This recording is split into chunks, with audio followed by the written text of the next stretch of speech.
Okay, well, thanks everybody. It would be nice if some of you came down front, but it's a lot like teaching Bio 100 or going to church. So anyway, but today, happy to have. Thank you, Professor Townsend. I thought maybe he was going to hop right up here on the. Okay, so today what we're going to do is really give you sort of a status report, a progress report on developing the fiscal year 2019 budget. And I just want to make this point, which we'll make again at the end, because after we're finished with this and do Q&A, we're actually going to then have a presentation about the peer identification process. We have Ted Coladarchi here to walk through that. We'll explain it then, but the thing to remember is that process is about building what will be a different allocation model for 2020. So that process does not factor into the building of the fiscal year 2019 budget, just to separate those two things. So today, I'm speaking, and then Claire will speak, and then the provost will speak. And it might be best to more or less wait till the end for Q&A when you see everything, and then the questions can kind of reflect the presentation. You certainly should interrupt us if there's some true clarifying question, something that one of us says that's completely wrong or in complete disagreement with the slides. It would be good to draw our attention to that. We do these presentations to engage the campus in conversation, and then hopefully you'll give us some input. We've done this before many times. We have the president's website has the presentation on it. You can review it. You can watch it over and over again if you're so compelled. But there is a way for you to give us some input, and we actually do desire that. We like to hear from people. We like to see what people are taking away from these presentations. I always say that there's a tremendous amount of creativity on this campus, and the more people that get engaged in a process and ask questions, the better the output. Now, I will say that reflecting a little bit, when I came in as president in 2014, I thought it was important to develop a tradition of actually doing more of these presentations. Prior to that, we've gone through a number of years of pretty, I would say fiscally challenging years, and we were on a sort of a once-a-year presentation, which I don't think is a very good way it's not a good way to manage a difficult situation. So that's why we really changed around and started doing 3, or in some years we did 4. We're sort of back into a 3-a-year presentation, which we think is a way to bring everybody along as we're working through this. We are in a much better fiscal situation with absolutely no major problems, but I still think it's a good way to operate, so we'll continue that way. So today we're going to, what are the goals for today? First of all, we'll outline the approach to building the fiscal year 2019 budget. The similarities to previous year's presentations will be apparent. We have to actually work hard to try to change the slides up a little bit so it's not exactly the same every time. It is a multi-month process. We start working in the summer, we work through, and you'll see that on the slide that lays out the timeline. And you'll see as our presentations proceed through the year, they get more refined and more detailed. I would say that today's presentation would be almost largely devoid of numbers. That's because there are still aspects that we're honing in on final numbers, and we're going to show that at the end. What do we truly know? What is still in the finalizing stage? And you'll see how all of this will come together. Just last week, we received information about the appropriation and the charge for university services. So we're still processing through the numbers. And more presentations to come. We'll come back in February for another presentation, and then I anticipate one more in May. And so the next couple slides, I'm going to turn it over to Claire Strickland, who's the Chief Budget Officer, and she's going to walk through basically the revenue and expense pie charts, I think, at this point. And she's got the clicker, so I can't change the slides. Clicker, and am I live? Can you hear me? Okay. So the next slides, the 2 next slides, you've seen before, but I need to go through them. This is the basic FY19, next year's budget cycle, which we started in July of 2016. This refers to 2017. This refers to this fiscal year. this timeline. So we started our campus initial conversations in July, probably mid-July after the holiday. And we've been having those conversations up through this week. So we're still talking, refining, looking at initiatives that we might put into our base budget.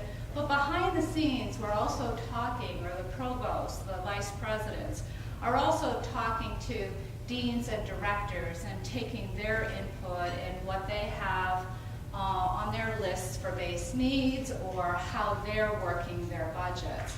So we go through July and August. In September, we do an initial enrollment update, which we refine once census has occurred on October 15th.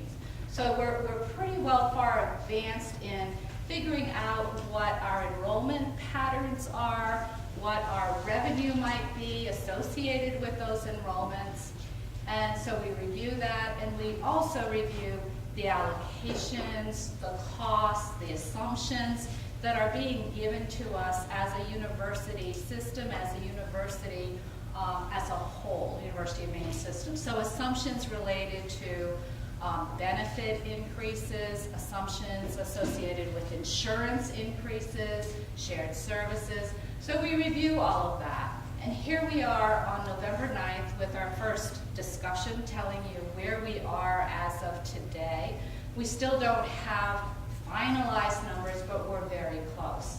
As we move forward, in this time frame right here, from November through December, mid-December, early January, we're going to have to go out to the campus to get finite numbers from departments, from deans, from facilities management, as an example, to enter into PeopleSoft what we believe our FY19 budget will be.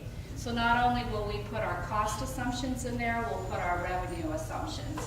And hopefully we will have a balanced budget.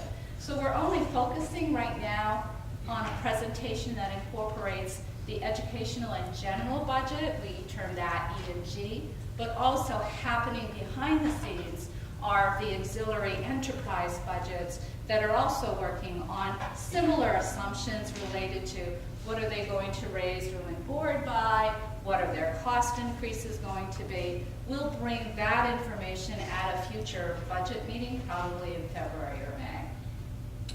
So we have to have everything into the system by, it's actually going to be January 12th, but maybe over the weekend we can work and have it in by January 15th so that we can have an initial budget review by a couple of members of the Finance, Facilities, and Technology Committee of the Board of Trustees. So we call it the FFNT.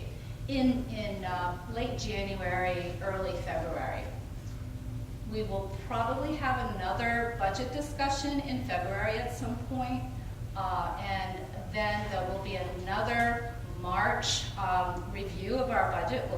We'll probably adjust the budget a little bit maybe, or maybe there won't be any adjustments. But by March, we should be fairly finished so that by May, the Board of Trustees can approve our budget. So that's the timeline. Now we begin our budget E&G, our E&G revenue and expense base, by looking at where we are in FY18. These are similar numbers to the ones that, they are the same numbers, that were presented to you in May, which the board approved at that time. It does not include depreciation. It shows the revenue components of our E&G based budget, tuition and fees, indirect cost, sales and transfers, and unrestricted state appropriation, and the percentage that those numbers are of the total, the 267.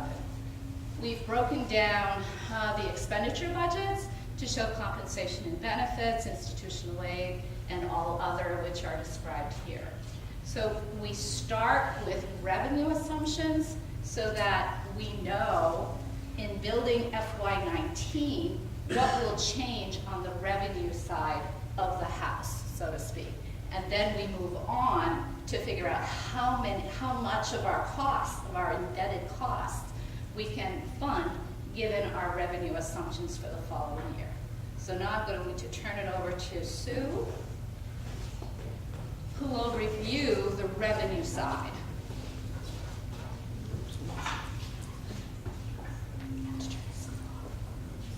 So what we're going to do over the next couple slides is take I'd say, a little bit more finer look at the revenue components. And the first thing is to look at the unrestricted state appropriation. $83.8 million comes to the University of Maine. That's 31.4% of our E&G based budget. 2 weeks ago, I was at the University of Rhode Island. I was chairing the NEASC self-study team for their every 10-year reaccreditation process, which the University of Maine will be going through. That's why the self-study is going to be built this year. The visit will be spring of 2019. But in the process of doing it and reading about everything, I can tell you that the state appropriation from Rhode Island supports 15% of the base budget at the University of Rhode Island. So that brings me, in a sense, to the point here, legislative support and how we make sure that the legislature appreciates the input and appreciates how much we appreciate their contribution and their support of higher education. The national trend is to see a decline in the percentage of the public institution's base budget that is covered by the state appropriation. It's been going on for years. It's really a reflection of all of the other costs that are growing, and states are grappling with how to meet all the other things that they have to pay for. And so we are seeing declines across much of the country. Very few states are actually where they were 15, 20 years ago or higher than that. If you looked at our base budget in 1999, it would have been about 2/3 covered by the state appropriation, and about 1/3 now. 1/3 would have been covered by tuition and fees. And now we're, 31% state appropriation, so 1/3 roughly, and 58% tuition and fees. Not quite 2/3, but you can see there's been a real shift. So part of the reason that we focus on the legislature is, of course, to make the point of how critical their support is. I go to visit legislative leadership. Yesterday and several times a year we have breakfast for local legislators, and we present various aspects of the university, so they walk away with I'd say a fuller, perhaps more enhanced or nuanced appreciation for all that goes on this campus. Other people on campus are out speaking across the state. Part of that is, at least from the University of Maine's perspective, is making the point that if we have a statewide mission, we have a border-to-border footprint. We talk about that a lot. And I'd say the work we're doing with the University of Maine at Machias is an absolutely great example that our work does extend across the state. And in that case is very focused on another region of the state. It's not just around Orono. And I think that's important for people in the legislature to appreciate what we do. The next slide, another aspect of the revenue, we're talking about sales, transfer, and other. $19.2 million, and here are just some examples. First is transfers from auxiliaries in support of E&G, $3.3 million. And that's $3.3 million that goes right into the E&G base budget bottom line. We are the only campus in the University of Maine system that has auxiliaries generating revenue that we pour right into the base budget. And it's a major shout out to the auxiliary enterprise here that they are able to do that. That's $3 million that they generate and are able to move into our base budget. Other examples, athletics, $4.7 million. Admittedly, we all know we support athletics, we put money into that athletic budget, but they also generate revenue, and here's where it shows up. DIC, the Department of Industrial Cooperation. This is really an enterprise that connects with outside businesses, gets contracts from outside businesses. Here's another source of revenue. UMCE is University of Maine Cooperative Extension. This is money that comes in as revenue from running the various camps that they run. And then there's clinics, conferences, all of those. There are revenue dollars that come in from those enterprises as well.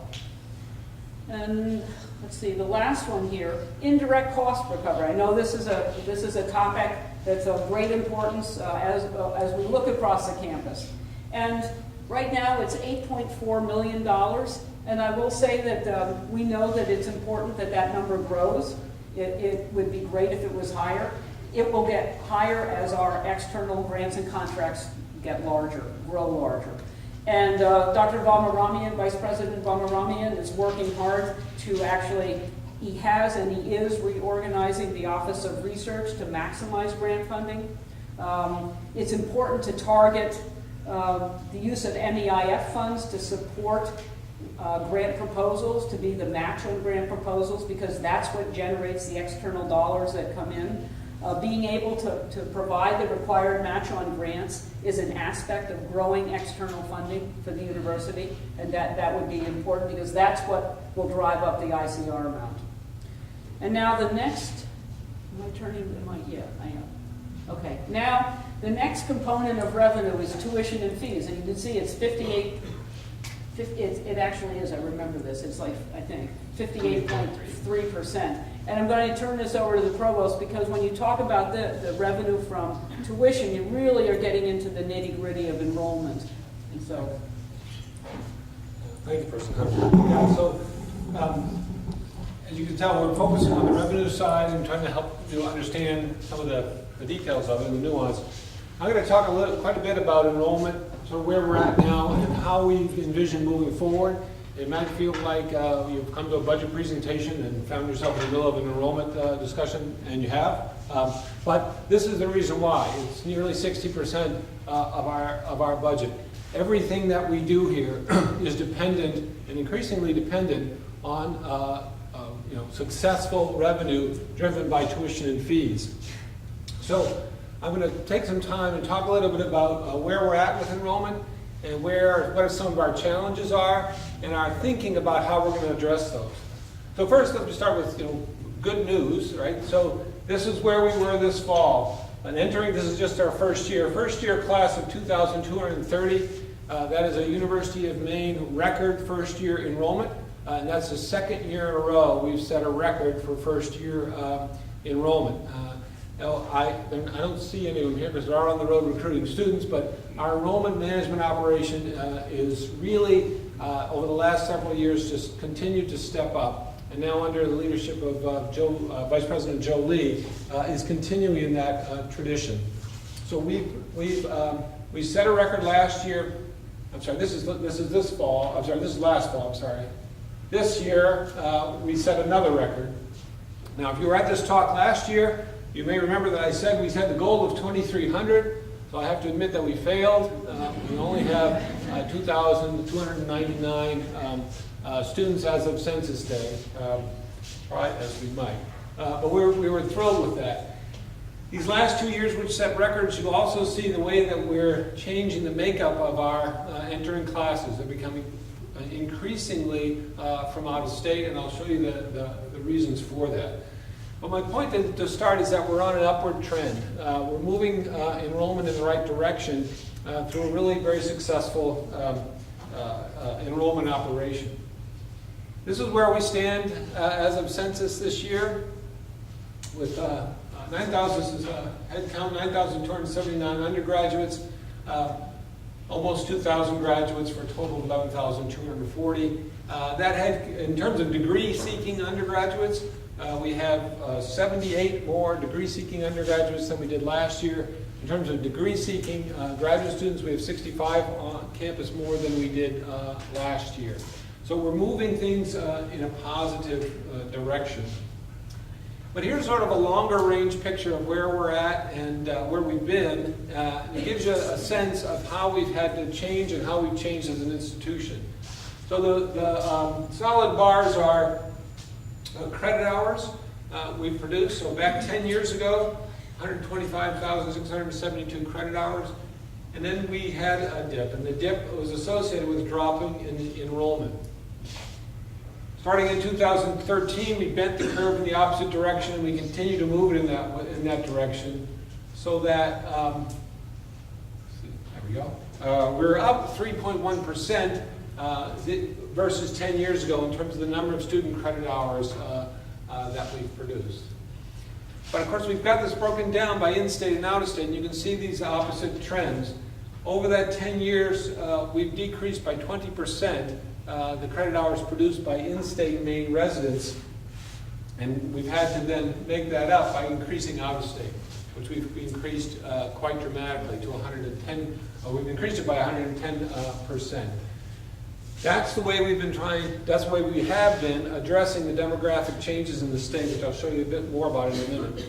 Let me take a second to show you a little bit about graduate enrollment. It follows a similar pattern, but it's lagging somewhat in terms of the recovery period. So we were up a bit, and then we've been on the steady downward trend until 2015. In the last 2 years, we've turned that trend in the opposite direction.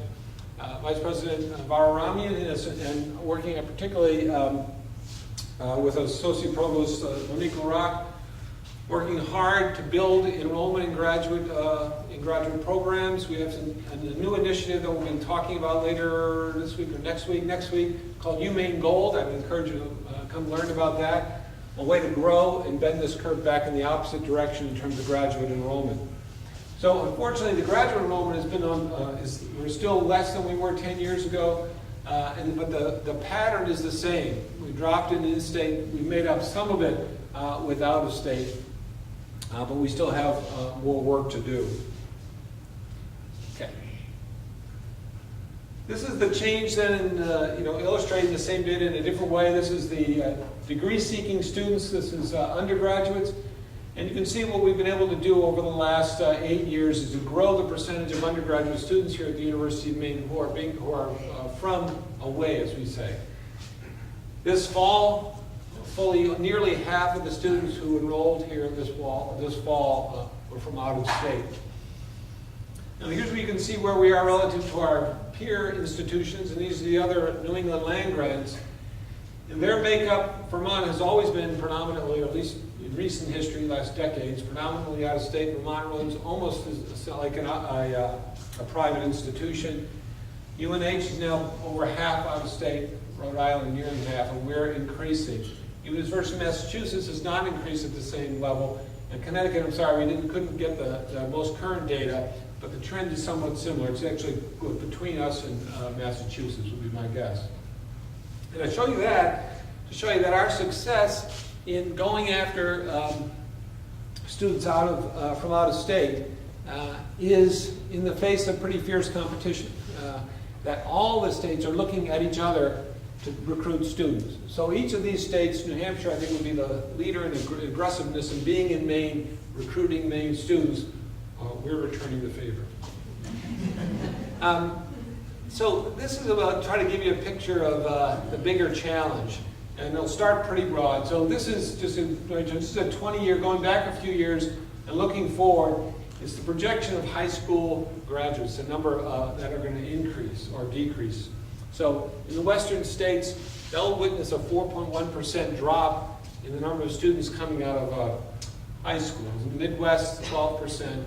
And unfortunately, we lead the nation with a decrease in the Northeast of 12.2%. Of again, what you might consider our traditional customers or our traditional source for students, those students coming immediately from high school into the university. The only area in the country that's growing is the South. Overall, in the United States, we'll witness a 4.5% decrease in the students who are graduating high school each year. Now, to bring the focus in a little bit narrower just to our New England region, which is the area we recruit the largest percentage, the largest portion of our students, the trend is very much the same. This is Maine, this is a busy graph, but it is giving you different snapshots. So this is obviously this last year. Looking forward to 2021, it'll be a 9% decrease by 2027, 13, and by 2032, an 18% drop in the number of students graduating from high school. If the only thing we might feel a little bit good about is New Hampshire has it worse, they're going to be at a drop of 22%, but Connecticut is also going to be decreasing. All of the New England states will show a decrease in the number of students. So these traditional pools that we've gone to, the competition will only get more fierce. So what are we going to do? Well, I want to just take a little time to sort of walk you through the way we're thinking about managing our enrollment here at the University of Maine moving forward. Really, it's got two sort of significant components to it. The first is a broad goal of accepting students who are prepared to be here and succeed. One of the things that's been very clear to us is that while we're very focused on recruitment and bringing students in the front door, we have to be at least equally focused on helping those students to succeed and to stay here at the university. You know that we've put a lot of attention on retention and moving to four-year graduation. We have to keep that focus up. We've made progress on the four-year graduation role. We still struggle with the retention role. And I think I'll talk to you about some ideas what we're going to do to pursue that. But part of this is accepting students who are ready to succeed here and then working with them while they're here. We're also going to try and achieve our goals through enhanced partnerships. Partnerships primarily with the other University of Maine system campuses, but also the community colleges. So let me just walk you through it. I'll do it kind of quickly. What are the sort of basic components of the way we're thinking about managing enrollment as we move forward? We're looking at phasing out, and we've pretty much gotten there, the portion of our operation that was focused on remediation. We're going to manage the way we handle students coming into the very high demand programs that we have. We're going to be very aggressively, and we are aggressively, and we will continue to do that, pursuing Maine's very top students. I'll talk more about why. We're going to increase the support for outstanding students, and we're going to improve overall student success. So let me take you through those kind of quickly. Phasing out remediation. There are two programs that we have now eliminated. We have a program Onward, primarily for non-traditional students who are not as well prepared to come into the university. We made the decision to close that program a couple of years ago. It was not an easy decision to make. We took the resources, including scholarship resources and student support resources that were in there, we moved them in to supporting students more broadly. And what we've done is to then direct those students to the University of Maine at Augusta, particularly the Bangor campus, where their mission is more aligned with those students' needs. This last year, we eliminated the Foundations program. The Foundations program was for students who were just at the borderline and maybe a little bit below the borderline of our usual acceptance criteria. We would typically take 100 to some years as many as 150 students in this foundation area. We provide them a great deal of support to try to help them to succeed. Again, we had to take a hard look at that and look at whether we were succeeding. The data were moderately encouraging, or another way to look at it is kind of discouraging, in terms of keeping them here and moving them to graduation. We also had to look at the resources we were using for that program. Now again, we'd set ambitious enrollment targets. We'd set the goal for this year of 2,300, and I can tell you 100% sure we would have made it had we kept the Foundations program. But it didn't fit with the way we're trying to move the image of the university and the kind of students that we want to succeed. So we eliminated that program. But here's the consequences of it. Our overall mean SAT score as just one indicator of student quality is up, a mean increase. But I think the more important piece is that they look down at the distribution at the bottom 25th percentile of the distribution of student scores on the SAT. And fully there's a 10-point increase in the 25th percentile. So in other words, there are far fewer of these students who are at the lower range and need more attention and are less likely to be successful here. Now what are our next steps? Well, we are working with the University of Maine at Augusta and the University of Maine in Machias to take these students. What we're looking at, we actually started this last year with the University of Maine at Machias. I would say we stumbled out of the block. We're working with, I think we have a much better, we've learned from that experience, we have a much better plan in place. And we've also recently come to an agreement with University of Maine at Augusta that students that would apply here that we in years past would have accepted into the Foundations program, we will now offer them admission into one of those universities.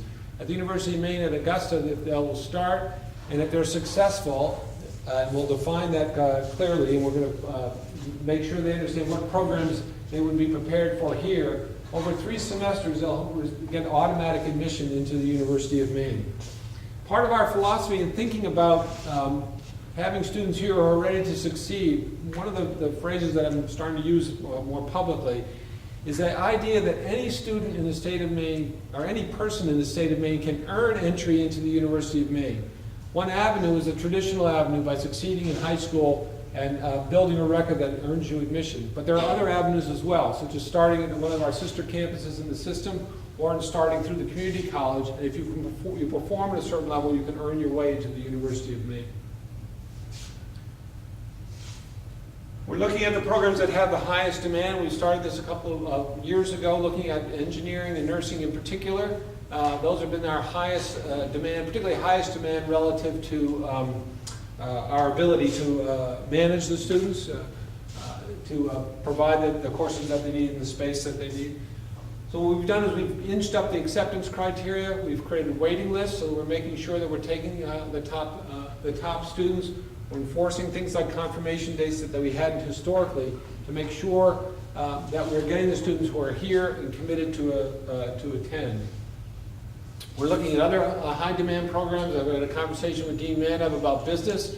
We're going to be exploring whether or not we want to start instituting or inching up our acceptance criteria into business. So the enrollment in business has grown about 24%, I think, in the last 5 years on that order. At the undergraduate level, it's putting intense pressures on us to provide quality education. What we need to do is turn this into a positive force. We need to be thoughtful about how we admit students so that our reputation develops as a place that you need to work hard to earn your way into. We're aggressively going after Maine's top students. When we look at the students who apply to the University of Maine, and you look at that very top tier, you say that for top 10% of the applications of students from the state of Maine, historically we have not done well in yielding those students and getting them to come here. And we've explored why. It's a variety of reasons, often having to do with finances. There are students who, when they earn our top scholarship, they're from Maine, they still are getting scholarships that are making it less expensive for them to go to Colby or Bowdoin in some cases. So we figured we needed to be aggressive. We developed a pilot program this year.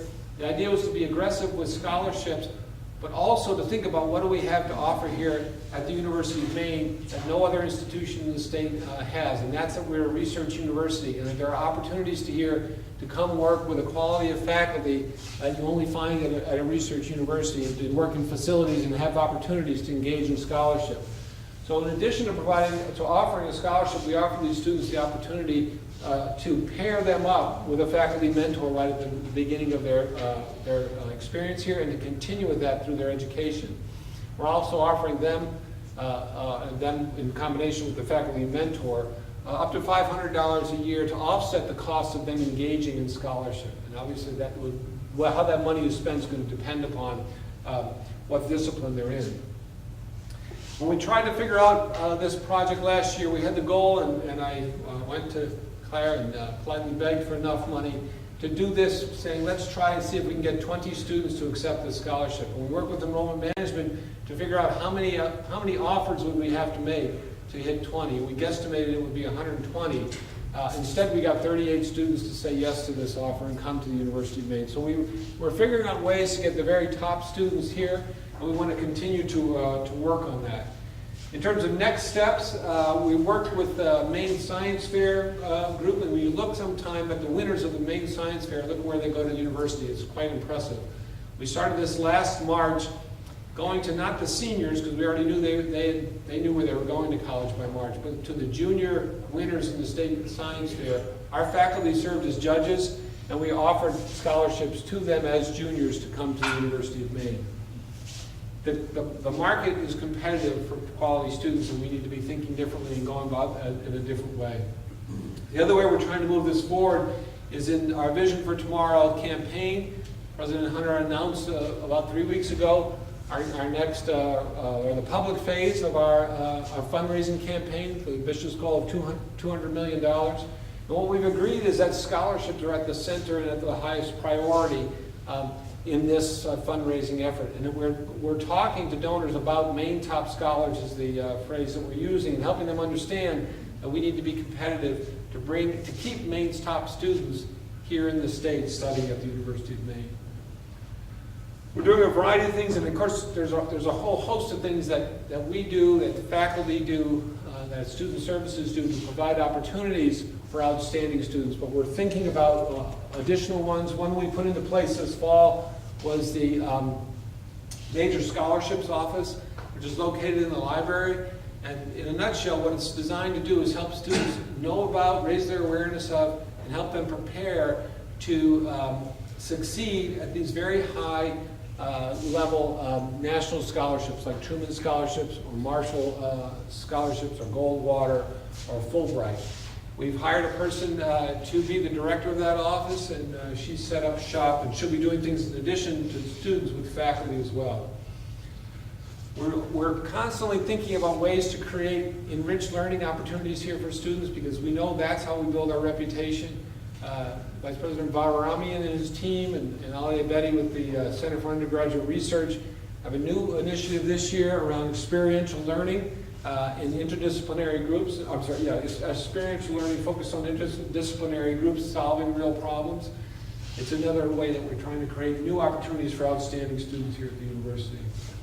And finally, what we need to be focused on is improving our success with students, and success defined in a very specific way, which is having students come here and graduate in 4 years with less debt. We talked about this the other morning with legislators, and I can tell you it resonated very strongly with them that we were focusing on helping students not only to get into college, but to get out with less debt. So you're probably sick of hearing me talk about the Think 30 program, so I won't go about the details about it, but I will say we now have data. So we launched the program in the summer of 2015. We've been at it a couple of years. If you look at the students who entered their second year, entered their second year before we did Think 30 versus the group that entered their second year this fall, there's a 10% increase in the number of students who've earned 30 or more credit hours in their first year. So as we move this forward, we're anticipating this will have a positive impact on the 4-year graduation rate. We're investing in student advising in a variety of areas. The college deans have been doing this, and sometimes in partnership with the central administration, but we know that that's a significant factor. In terms of where we're headed, we're going to be looking very carefully at gateway courses, and we see Nigel Pitt, the chair of the Department of Mathematics. He and I have had several conversations, and he's been looking at and breaking down data. We're going to be working in partnership with the math department as a place to start, and the Center for Innovation in Teaching and Learning, to look at these gateway courses where students are repeating them at a very high level. This is not a fault of our university or our math department or any other unit. This is a national problem. I just came from a national meeting last week about looking at how we can use new technologies and digital approaches to learning to address learning in the gateway courses. A lot of national attention to this. The program that I'm involved with is funded by the Gates Foundation. They've identified this as a significant national problem. Students moving in and failing in these entry-level courses, and we're going to be focusing attention on improving that. Another thing we're going to be looking at is using smart technology to help us with our advising and to help us connecting with students who are struggling. There's something you'll be hearing more about as we move forward called the Student Success Collaborative. We've got a lot of data work to do to launch it. Probably won't be moving to students for at least a year. Basically, you can think of it as connecting with students where they're at, which is right here, connecting with them from the moment they accept us here, to be communicating with them, and then as they move into courses, and we watch how they progress and are directing them to the resources that they'll need to succeed. So I think this focus on success, again, is how we're going to move things forward. Now, I showed you the data on demographics. President Hunter talked about the state support and how actually relative to most of our New England peers, we are actually doing pretty well in terms of state support. So there is intense pressure for us to be the kind of university that students want to come to, that they aspire to come to, and make sure that they succeed while they're here. an easy way or an easier way to try to address our enrollment would be to go in the opposite direction, to say we'll open the doors to anyone, just to build our numbers up. We don't think that's the best way to succeed. Churning students in and out is not the way to build a successful university. So we're very committed to these goals. So I'll summarize and then turn things back to President Hunter. Key points: enrollment is at the heart of our financial health. It's very challenging given the demography of where we're at. We have a plan moving forward, and my final take-home message is this. It's everybody's business here at the university. We have an outstanding enrollment operation in terms of admission, but it's everyone's job. And what I've seen in terms of the data that I showed you about our success in recruiting, it's been in a good part because of what's happening in enrollment management, but at least an equal part to the way the campus has changed. All you need to do is go to an open house or an accepted students day and see the number of faculty who show up, the number of professional staff, administrators, even people out of Alumni Hall. There to greet families and talk with them about coming to the University of Maine, because we realize it's a team effort. With that, I'll turn these back to the president.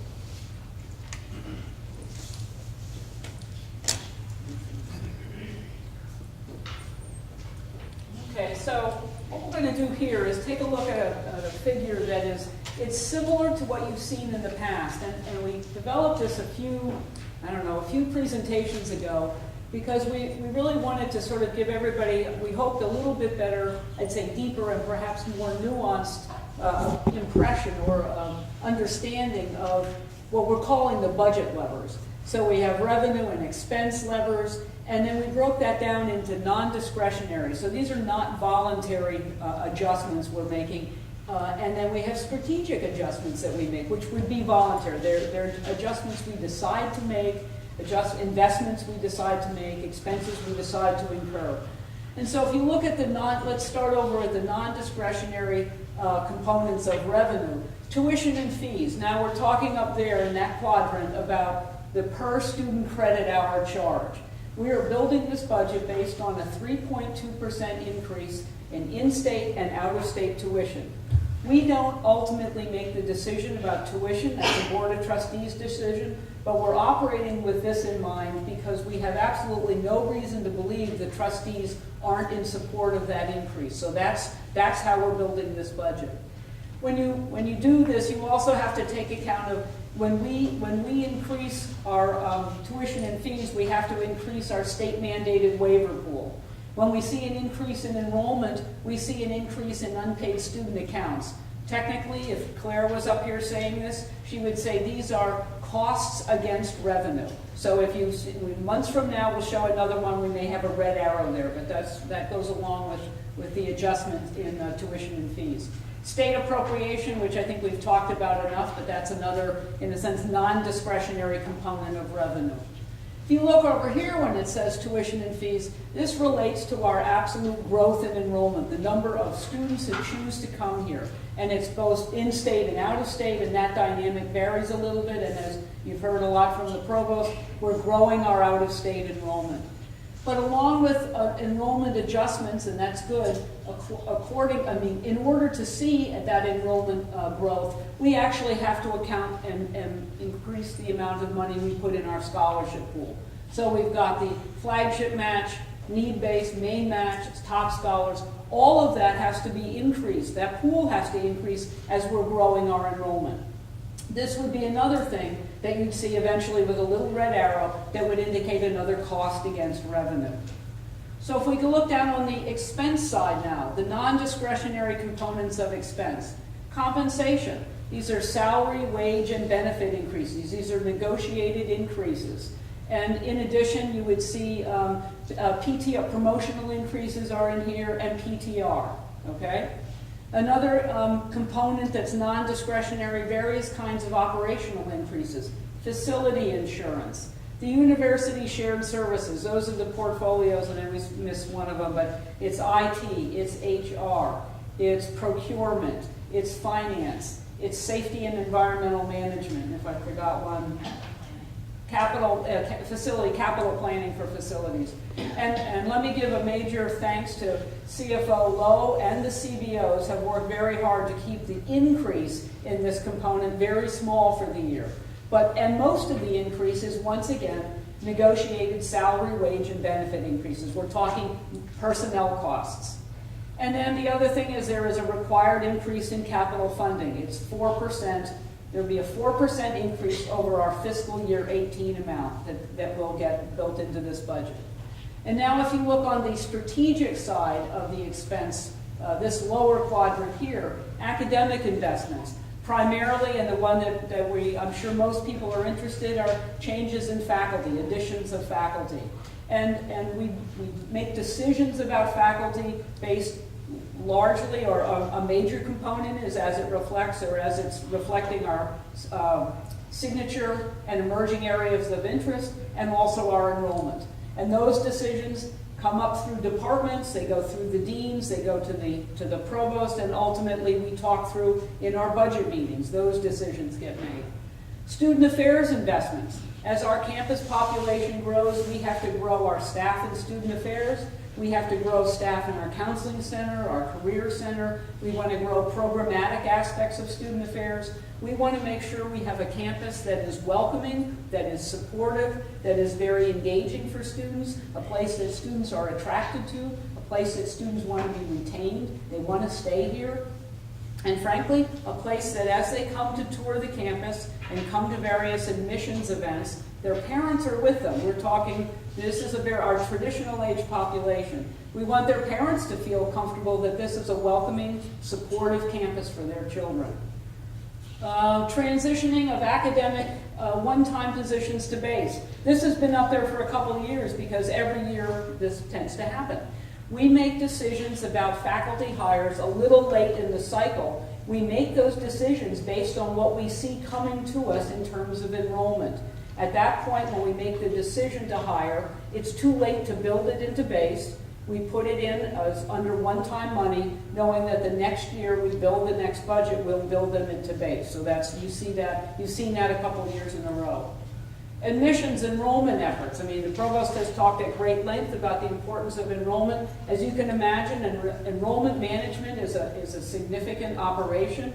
It's significant personnel costs, operations costs, travel costs. In order to have a really successful enrollment management enterprise, you have to invest more in those resources.